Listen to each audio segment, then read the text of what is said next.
Hi, this is Elisa with WTI, and I want to tell you today that I have found the perfect lotion. Not only does it smell delicious, but it doesn't have chemicals or it doesn't have 1,000 ingredients that you don't even understand. I want you to see the consistency. I personally prefer the coconut lime.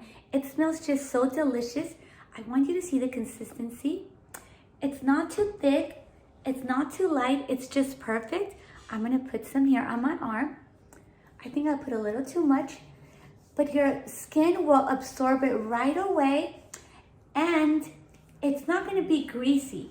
It's just gonna be hydrated and it's gonna be perfect. The smell, it's not overwhelming. It's just a perfect coconut lime. Everybody's gonna be asking you what you're wearing. So I use it all over my body. As you can see, I don't have any here. You see my arm, it's ashy. This one's so hydrated, so moisturized. And I found this and I've been using it now for a couple of years. And that's just my point of view.